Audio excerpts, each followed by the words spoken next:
Manam TV Business Personal Promotions. For more information, call us 8688946778. Lavanya Raj కేసుకు సంబంధించి శేఖర్ భాష చాలా సీరియస్ అలిగేషన్స్ లావణ్య మీద చేస్తున్నారు. అయితే ఎఫ్ఐఆర్లో నా నెంబర్ని చూసి శేఖర్ భాష చేసినటువంటి అఘాయిత్యాలు గతంలో ఏవైతే ఉన్నాయో, ఎంతమంది అమ్మాయిలను మోసం చేశాడో, అతని వల్ల ఒక అమ్మాయి సూసైడ్ చేసుకుని కూడా చనిపోయిందని చెప్పి ఆ కీలకమైన ఆధారాలు నాకు సమర్పిస్తున్నారు. చాలామంది నాకు ఫోన్లు చేసి చెప్తా ఉన్నారు. సో ఒక అమ్మాయి ఎవరైతే ఇబ్బంది పడిందో ఆ అమ్మాయి బ్రదర్కి సంబంధించి ఒక నెంబర్ కూడా నాకు ఇప్పుడు లావణ్య ఇచ్చారు. అతనితో మాట్లాడడం ఒకసారి ఫోన్ చేస్తాను నేను. నిజంగా శేఖర్ భాష గతంలో ఏం చేశాడో అతని మాటలను మనం తెలుసుకుందాం. హలో హలో హలో నమస్తే అండి. నమస్తే. ఎవరు? నేను మనం టీవీ నుంచి మాట్లాడుతున్నాను అండి, జర్నలిస్ట్ వలి మాట్లాడుతున్నా. లావణ్య ఇచ్చారు మీ నెంబర్ నాకు. రాజ్ కేసులో లావణ్య ఉన్నారు కదా? అవునండి, చెప్పండి. శేఖర్ భాష చాలా అలిగేషన్ చేశారు లావణ్య మీద. అయితే శేఖర్ భాష కూడా గతంలో చాలా మంది అమ్మాయిలను మోసం చేశాడు, మీ సిస్టర్ని కూడా మోసం చేశాడని చెప్పి మీరు లావణ్యకి చెప్పారంట కదా? అవునండి. ఏం జరిగింది ఒకసారి చెప్పరా? శేఖర్ భాష ఏం చేశాడండి? శేఖర్ భాష అంటే మా అక్కకు ఆల్రెడీ పెళ్ళయిందండి. మీ అక్కకి పెళ్ళైంది, ఓకే. పెళ్ళయింటే తను ఏం చేశాడు, మా అక్క యాజ్ ఎ ఫ్యాన్ గా తనని మాట్లాడడానికి అప్పుడు వెళ్ళింది. వెళ్తే ఇంకా మాకు యాక్చువల్గా పెళ్లి ఇష్టం లేకుండే, ఒక రకంగా బలవంతం మీద జరిగింది. అయితే వాళ్ళిద్దరికి డైవర్స్ ఇప్పించి మా మదర్ అండ్ ఫాదరే ఇట్లా ఫోర్స్ చేస్తున్నారని కేసు పెట్టించాడు. కేసు పెట్టించి అన్ని ఎత్తిచ్చినాక వీళ్ళిద్దరు రిలేషన్ లో ఉన్నారు, మా అక్క అండ్ శేఖర్ బాస్. అంటే మీ అక్కకి డైవర్స్ అయిపోయింది, ఆ తర్వాత రిలేషన్ లో ఉన్నారు? రిలేషన్ లో ఉన్నారు. రిలేషన్ లో ఉంటే ఇంకొక తను ఇప్పుడు ప్రెసెంట్ ఉన్న భార్య భార్గవి మా అక్క ఫ్రెండ్స్. ఓకే. ఇంకా వాళ్ళు ఇక తర్వాత మా అక్కని అది ఇది అనడము, నువ్వు ఆల్రెడీ పెళ్ళి ఇట్లా ఇది ఇది అని ఫోర్స్ చేసి తను పెళ్లి చేసుకోవడానికి, భార్గవి పెళ్లి చేసుకోవడానికి మా అక్కని అని అంటే తనకు పట్టుకోలేక సూసైడ్ చేసుకున్నాం. ఎంత టార్చర్ పెట్టకపోతే మా అమ్మాయి చచ్చిపోతుంది. నేను కూడా పోయేదాకా అలాగే పెడతారు. వినిపించదు. ఓకే. ఎప్పుడు జరిగిందండి ఇది? ఏ సంవత్సరంలో జరిగింది? 2012 అండి. అర్థం కదా? 2012? 12. ఓకే. అంటే అప్పటి నుంచి ఉన్నారు ఈ సార్కి. ఇప్పుడు మీ అక్కని టార్చర్ పెట్టింది, మోసం చేసింది మన శేఖర్ భాష వల్ల మీ అక్క చనిపోయిందని ఈ ప్రూఫ్స్ ఏమన్నా ఆధారాలన్నీ ఉన్నాయా?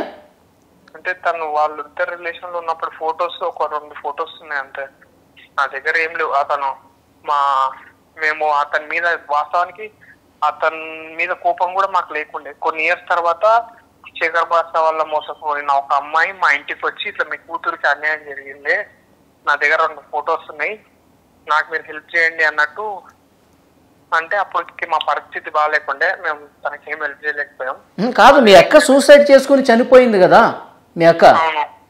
అప్పుడు కేసు ఏమైనా నమోదైందా?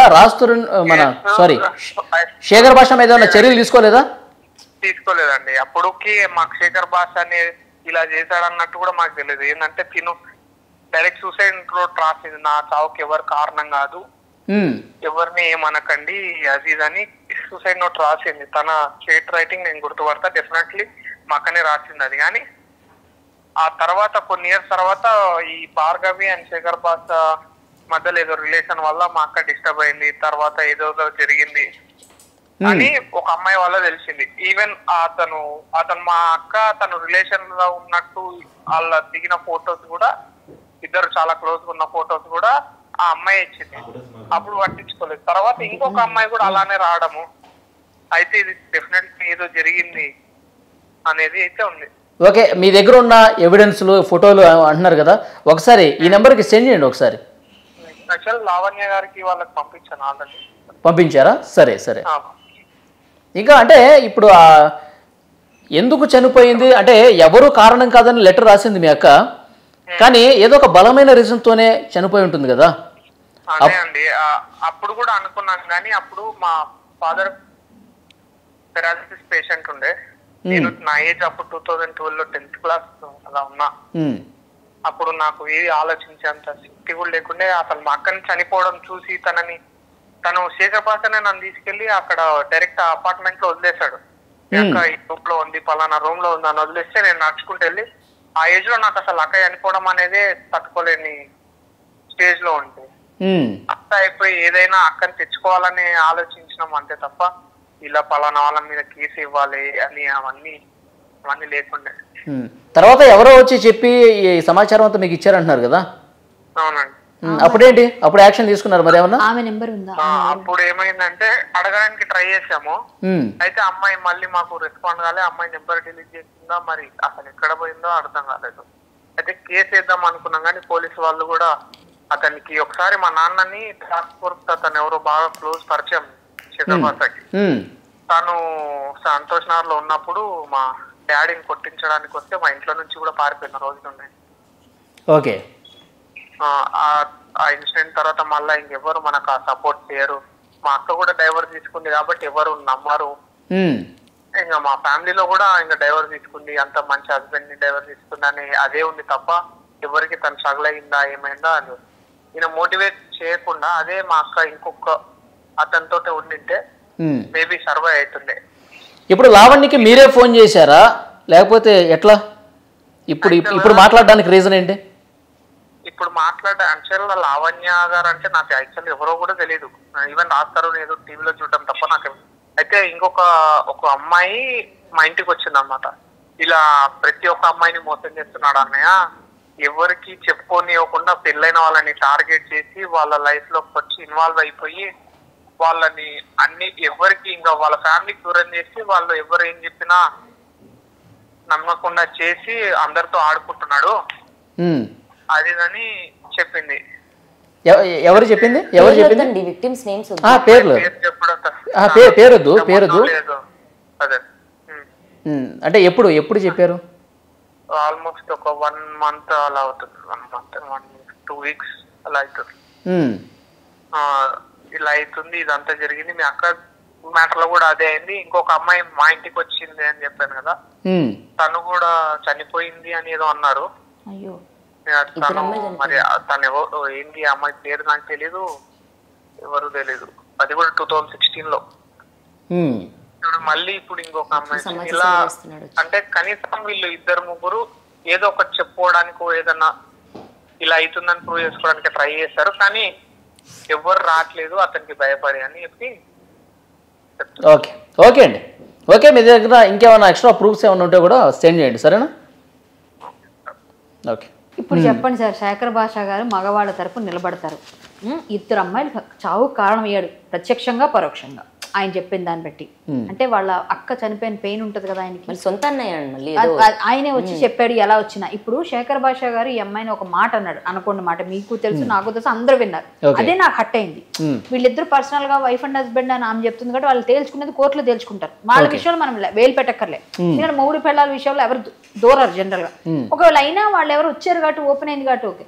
ఈయన వచ్చి పురుష సమాజాన్ని ఉద్ధరిస్తానన్న మనిషి ఈయన నిజంగా క్లియర్ గా ఉండాలి కదా.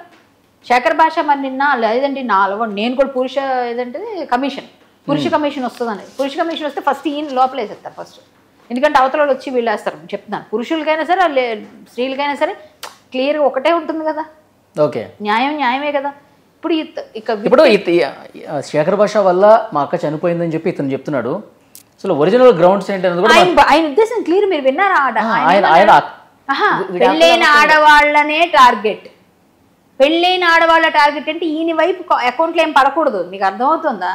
క్లియర్ ఉంది అక్కడ అతను తల స్కెచ్. అంటే ఆయన చెప్పింది నాకు అర్థమైంది 100% అండి. పెళ్ళైన ఆడవాళ్ళ టార్గెట్ ఏంటండి? అలాగే మొన్న ఎవరో అమ్మాయి వచ్చింది అన్నాడు, ఇతని మీద అమ్మాయి ఎక్కడ ఇస్తుందని ఈయనే ముందు వచ్చేసి బయట టీవీలో చెప్పేసాడేమో. అది కూడా ఆలోచించాలిగా మనం. అంటే ఇంకొకటి కూడా ఆలోచించాలి. మన శేఖర్ భాష మీద కావాల్సుకుని ఇప్పుడు ఆయన తెర మీద కనిపిస్తున్నాడు కాబట్టి ఈయన బ్లేమ్ చేయడానికి ఎవరైనా కుట్రపూరితంగా చెప్పిస్తున్నారు అన్నది కూడా ఇన్వెస్టిగేషన్ తెలుస్తుంది. ఫోటోస్ కూడా ఎప్పుడు తీసుకొస్తారా మీరు? ఒక మాట ఓకే, నేను యాక్సెప్ట్ చేస్తా. శేఖర్ భాష గారు నిజంగా ఒక్క నిమిషం శేఖర్ భాష గారే కరెక్ట్ ఒప్పుకుందాం. ఎఫ్ఐఆర్ పాత తెచ్చేలేరుగా. ప్లస్ ఈ అమ్మాయి ఫొటోస్ ఇప్పుడు చూపించారు కదా, ఫొటోస్ తెర మీద ఉన్న ఫొటోస్ అయితే నేను మీరు క్రియేట్ చేయలేం కదా. ఇప్పుడు ఇక్కడే ఉన్నాం కదా మనం. మరి శేఖర్ భాష గారు మాకేమైనా కోపం ఉందా, మీకేమైనా కోపం ఉందా? ఎవరికే లేదుగా. ఇప్పుడు ఆమె ఏమంటుంది, ఎవరి జీవితాలు వాళ్ళు చూసుకుంటారు. ఆయన వచ్చి నేను నా ఫ్రెండ్ అంటున్నాడు కదా.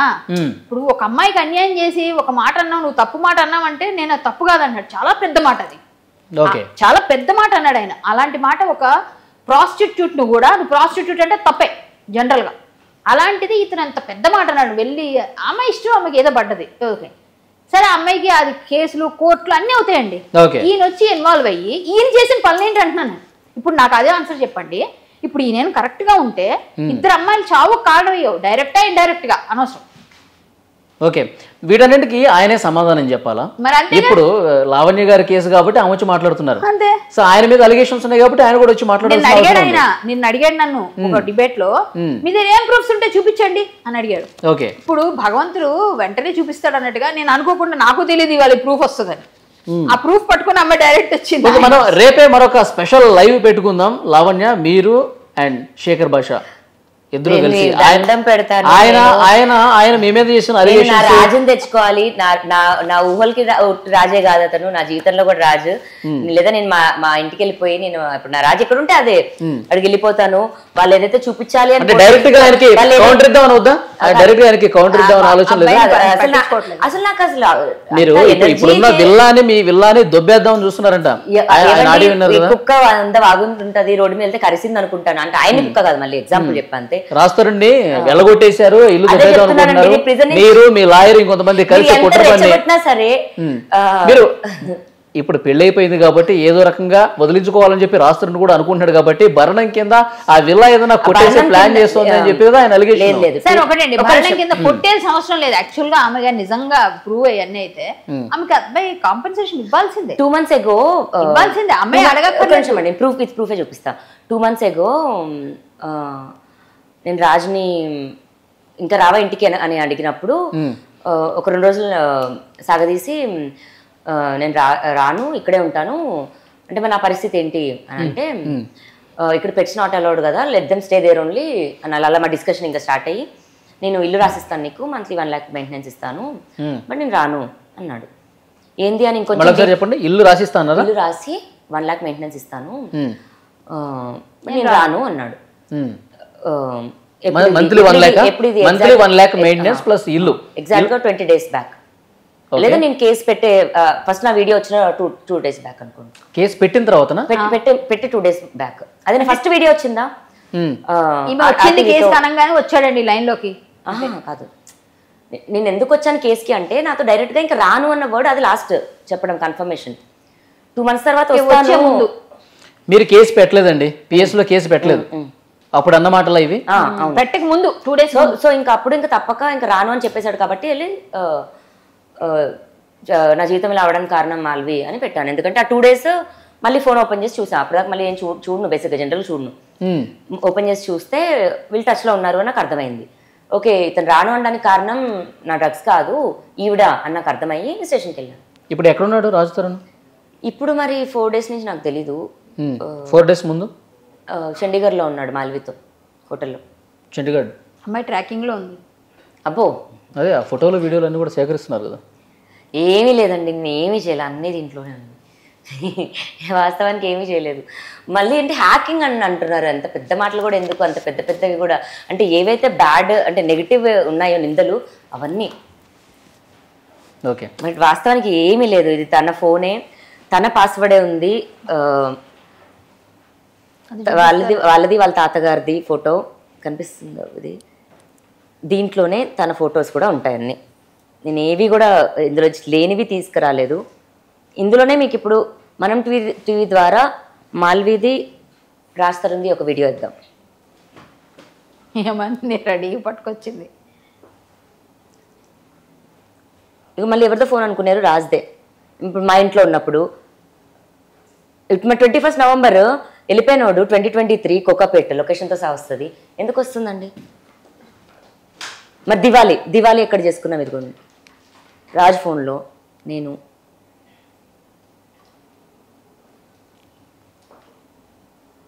17 వెళ్ళిపోతే మరి 23 ఎందుకు ఉంటుంది? ఇది ఇప్పుడు ఇందులో మీరు రాజుని చూస్తామంటారా? అంటే ఆయన చెప్పేది ఒకే ఇంట్లో ఉన్నాం, కానీ పైన కింద కలిసి లేము. ఇంకా 100 వస్తాయి మళ్ళీ తర్వాత. ఇప్పుడు నేను ప్రెగ్నెన్సీ రిపోర్ట్ చూపిస్తే కడిపే నా వల్ల కాదంటాడేమో. డిఎన్ఏలు ఉన్నాయమ్మా, టెన్షన్ లేదు. ఓకే లావణ్య, ఫైనల్ గా మీరు మాల్వి చూపిస్తాను కదా ఒకసారి, సెండ్ చేయండి సెండ్ అండి అంటారా? సరే డైరెక్ట్ సెండ్ చేయండి. ఆయన డైరెక్ట్ వేస్తారా? సో ఫైనల్ గా రాజ్ తరుణ్కి మనం టీవీ వేదికగా ఏం చెప్పదలుచుకున్నారు చెప్పండి. నా రాజండి, నేను అది నమ్ముకునే వచ్చాను, లేదా నాది అయ్యకుండా ఉండాలి. అతను జైలుకి వెళ్ళాలో తన పరువు తీయాలని అయితే నేను అనుకోలేదు. ఇప్పుడు తను అనుకుంటున్నాడే వెనక్కి వస్తే మళ్ళీ ఇంత రచ్చ చేశాక వెళ్ళారు కదా పరువు. తను అలా అంటే మరి 10 ఏళ్లలో తనకి ఎన్ని అఫైర్స్ లేవనుకున్నారు? అఫైర్ తీసుకొచ్చి మాట్లాడాలన్న ఇంటెన్షన్ కాదు, వదిలేయాలి అని, అంటే తప్పుడుది అని చూపించి వదిలేయాలి అన్న దానికి నేను వచ్చి ఫైట్ చేస్తున్నాను. ఆ కాజ్ ఎవరికి జరగకూడదు ప్రపంచంలో. ఇప్పుడు రేపు పొద్దున ఎవరికి జరిగినా నేను వెళ్ళి ఫైట్ చేస్తాను. ఎక్కడ ఏం చేస్తారు? ఎవరికి అలా చేసినా నేను వెళ్ళి ఫైట్ చేస్తాను, స్టాండ్ తీసుకుంటాను. అంటే ఎవరు చేస్తున్నారు? ఎవరు చేసినా ఓకే, రాజ్ తరుణ్ కాదు, ఎవరికైనా ఇలాంటి మోసం చేస్తే మీరు వెళ్తారు వాళ్ళకి సపోర్ట్ గా. ఇప్పుడు ఒక రిలేషన్ ని బ్రేక్ చేసుకోవాలంటే శేఖర్ భాష పురుషుల తరఫున అన్నట్టు మీరు లేడీస్ అలా కాదు. ఒక రిలేషన్ ని బ్రేక్ చేసుకోవాలంటే క్లోజర్ ఉండాలండి. ఎలా అయితే నువ్వు ఐ లవ్ యూ చెప్పావో, ఇంకా this is not working out అని వెళ్ళిపోమానండి, బాగుంటది. నేనేమి ఇప్పుడు యూఎస్ వెళ్ళిపోయి డైరెక్ట్ గా ఇక్కడికి వచ్చి రాలేదు కదా. ఇప్పుడు రాజ్ తరుణ్ మీ దగ్గరికి వస్తే మీరు అంటున్నట్టుగా మాల్వితో ఉన్నాడు, మాల్వితో కాకుండా మాల్విని వదిలేసి వస్తే మీరు ఆయనతో ఉండటానికి కాపురం చేయడానికి సిద్ధమే? నా మనిషి అండి వాడు. మధ్యలో ఎవరితో పిచ్చిముండా షూటింగ్ చేసుకోవడానికి వచ్చింది, షూటింగ్ చేసుకొని వెళ్ళాలిగా. నా మనిషిని తీసుకెళ్ళిపోతే పాతకాలంలో చీపురు కట్ట తిరిగేసి కొట్టేవాళ్ళు. ఇప్పుడు నేను పోలీస్ స్టేషన్ మీడియా అనుకొని హెల్ప్ అడుగుతున్నాను. అలాగే కొట్టి కళ్ళలో కారం కొట్టేసి ఉంటే బాగుండేది. సరే, ఆయన నేను రాను, నీతో కలిసి ఉండను అంటే దానికే ఈ ప్రయత్నం అంతా. అంటే అదే నేను ఉండను నీతో అంటే అదే అంటాడు. బట్ వెళ్ళి అలాగే వచ్చినా ఇప్పుడు ఉంటాడని నమ్మకం లేదు. ఎందుకంటే అదే ఉండకపోయినా అదే ఇంట్లో ఉండమనండి. మగాడు లేని ఇల్లు ఎలా ఉండాలి? ఒక మగాడు లేకుండా నేను ఎలా ఉండను? పోనీ ఇంకో పెళ్లి చేసుకోవడానికి నా మనసులో వేరే ఆ థాట్ లేదు నాకు. అలా వాడు ముళ్ళు వేసాడు, ఇద్దరు నేను చావాలి లేదా అతను చచ్చిపోవాలి, లేదా వచ్చిన వాడిని 3 ముళ్ళు తీసేయమనండి. ఎలా అయితే 3 ముళ్ళు వేసాడు. ఓకే, మీరైతే న్యాయ పోరాటం చేస్తున్నారు. చేస్తున్నాను. నేను నా మొగుడు దగ్గరికి వెళ్తాను, అది ఎక్కడున్నాడో అక్కడ తెలుసుకుంటాను, అక్కడికి వెళ్ళి కూర్చుంటాను అక్కడే. నేను చూద్దాం లావణ్య. కొన్ని ప్రూఫ్స్ అయితే అటు రాజ్ తరుణ్ నుంచి కూడా కనిపిస్తున్నాయి. మీరు కూడా కొన్ని ప్రూఫ్స్తోనే ఉన్నామని చెప్పేసి అంటున్నారు. ఆయన 2017 అంటే లేదు, 2024 మార్చి వరకు కూడా నేను ఆయనతోనే ఉన్నాను, మాది 10-11 సంవత్సరాల బంధం అంటున్నారు. సో ఎవరు ప్రూఫ్స్ వాళ్ళు చూపిస్తూ ఉన్నారు. సీరియస్గా దర్యాప్తు అయితే జరగాల్సిన అవసరం అయితే కనిపిస్తుంది. ఆయన కూడా ఆయన లాయర్ని వెంట పెట్టుకుని నేను నోటీసులు ఇచ్చినప్పుడు కూడా నేను స్పందిస్తాను, నేను వస్తాను, అన్ని విషయాలు చెప్తానని చెప్పి రాజ్ తరుణ్ కూడా చెప్తున్నాడు. సో చూద్దాం ఫర్దర్గా సత్యం ఎటువైపు ఉంటే అటే జరుగుతుంది. అది జరగాలని కోరుకుంటున్నాను. ఒకసారి చూడాలి మీరు. సత్యం ఎటుంటే విజయం అటువైపు ఉంటుంది. 100%. మేము ఉన్నది నిజం, నా మెడలో తాళి కట్టడం నిజం, మేము 10 సంవత్సరాలు ఉన్నది నిజం. ఒకవేళ కేసు డ్రగ్స్ ఇదని సత్యం దీన్ని మొత్తం ఫ్లిప్ చేయాలని చూస్తే ఇవి కూడా నేను ప్రూవ్ చేసుకోగలను. ఈ 10 సంవత్సరాలు ఉండి అతను వదిలేయకూడదు, అది తప్పు. ఫైనల్ గా ఒక క్వశ్చన్ అడుగుతాను లావణ్య. మస్తాన్ సాయిని వెంట పెట్టుకుని మీరు లాయర్ దిలీప్ గారి దగ్గరికి వెళ్ళి, మస్తాన్ సాయి వెంట పెట్టుకుని కాదు, ఇంకా ఎక్కడికి వెళ్ళినా అతని పేరు తీస్తున్నప్పుడు ఇంకా నాకు తప్పక కాల్ చేశాను. మస్తాన్ నీ పేరు తీస్తున్నాడు, నీ ఫైటింగ్ లో నా పేరు ఏంటని ఇంకా అతను అడుగుతుంటే కూడా ఆఖరికి అతను కూడా స్టాండ్ తీసుకున్నాడు. నేను అన్నం పెట్టిన వాళ్ళు నేను లంచగొడక తిట్టా అంటున్నారు. అర్థమవుతుందా? ఇంకా అర్థం చేసుకోండి. ఇంకా మరి ఇంకా నేను దేనికోసం ఇది చేస్తున్నాను? ఇంతకంటే ఇంకా నీచంగా ఉండదు మ్యామ్. 10 సంవత్సరాలు సేవ చేశాను. మీరు మస్తాన్ సాయి కలిసి దిలీప్ గారిని కలిశారు కదా? అవును, వెళ్ళాము క్వాష్ వేయడానికండి. ఇప్పుడు మా కేసు కూడా కొట్టించడానికి వెళ్ళారట. ఇది కాదు, డ్రగ్ కేసు కూడా క్వాష్ చేస్తున్నారు కదా. ఓకే, అతను అన్న దాంట్లో లింక్ అస్సలు చేయొద్దు, అది జరగదు. మరి అతను ఏమనుకుంటున్నారో అని నేను దిలీప్ సారే చెప్పారు, నా కేసు కూడా ఫ్రీగా టేకప్ చేస్తున్నారు, నా దగ్గర ఇన్కమ్ కూడా లేదు. మీరు అది దయచేసి అర్థం చేసుకోండి. ఇక్కడ ఏమి స్కాములు లేవు. మాతో మాట్లాడినప్పుడు శేఖర్ భాష కూడా, మస్తాన్ సాయి కూడా మీ మీద పూర్తి నెగిటివ్ గా ఉన్నాడు. గతంలో ఆయన జరిగిందంతా కూడా శేఖర్ భాషకు చెప్పాడంట. మస్తాన్ సాయిని ట్రాప్లోకి తీసుకురావడానికి, ఆయన్ని కన్విన్స్ చేయడానికి, ఆయన్ని కాంప్రమైజ్ చేయడానికి చాలా రకాలుగా ప్రయత్నం జరిగింది. మస్తాన్ సాయి శేఖర్ భాషతో మాట్లాడాడంట. ఎస్, ఫోన్ రికార్డింగ్ అవ్వలేదా? అతని ఫోన్లో ఆటోమేటిక్ రికార్డింగ్ అవుతుంది అన్నాడు. అవి కూడా బయటకు వస్తాయేమో, రానివ్వండి, పర్లేదు. అవి కూడా బయటకు వచ్చిన తర్వాత ఆ ఎవిడెన్స్ కూడా మేము చూపిస్తాం అంటున్నారు. డెఫినెట్ గా రానివ్వండి, డెఫినెట్ గా మాట్లాడదాం. ఈ లోపు మరి ఇంకా ఇతనే ఇలా చేస్తున్నాడు అంటే చాలా మంది విక్టిమ్స్ ఫోన్ చేస్తున్నారు, ఇంకో విక్టిమ్ చేస్తుంది కదా. ఆ రోజు నేను చెప్తాను. ఇప్పుడు మీ విషయాలు తెర మీదకి తీసుకొస్తున్నారు కాబట్టి అతన్ని బెదిరించడానికి అలాంటిదేం లేదా? నాకు ఇంట్రెస్టే లేదండి హిస్టరీ మొత్తం అంటే ఇంట్రెస్టే లేదు. ఇప్పుడు ఏ అమ్మాయి అయితే వచ్చిందో ఆ అమ్మాయిది నేను మీతో మాట్లాడిన ఆడియోలో నన్ను బెదిరించడానికి ఫోన్ చేసి ఎవడండి అతని మీద పెట్టుకుంటాడు నాకు అర్థం కాదు. అండ్ నేను కాల్ చేసిన కాల్లో ఎవరు అబ్యూజివ్ గా మాట్లాడుతున్నారు, నేను రిక్వెస్ట్ చేస్తున్నా, మీరు ఎందుకంటే నా పర్సనల్ లైఫ్ లో ఇన్వాల్వ్ అవుతున్నారు, నేను ఫైట్ చేస్తున్న కాజ్ వేరు, మీరు ఎందుకు అంత స్పెషల్ ఇంట్రెస్ట్ తీసుకొని చేస్తున్నారు అని నేను రిక్వెస్ట్ చేస్తున్నా. దానికి కూడా నువ్వు బెదిరించాక చేసావు నాకు తెలుసు మీద పడిపోతే ఎక్కడికి వెళ్ళను. ఒక అమ్మని అలా తిడతావు నువ్వు, ఒక అమ్మని అలా తిడతావు. వాళ్ళ అమ్మని తిట్టలేదు కదండి, నా అత్తని తిట్టుకున్నా. నా మొగుడు నన్ను నా అమ్మని తిడితే నా మొగుడు అమ్మని తిట్టుకున్నాను 4 గోడల మధ్యలో. ఓకే, అంతే. సో చూద్దాం, ఇన్వెస్టిగేషన్ జరిగిన తర్వాత దాని ఫలితాలు పర్యవసనాలు ఎలా ఉంటాయో చూద్దాం. స్టూడియోకి వచ్చినందుకు థ్యాంక్ యూ కళ్యాణ్ గారు. మీ బంగారం బ్యాంకులో ఇతర ప్రైవేటు సంస్థల్లో ఉన్న విడిపించి కొనబడను. కొమ్మూరి గోల్డ్, ఆంధ్ర మరియు తెలంగాణ.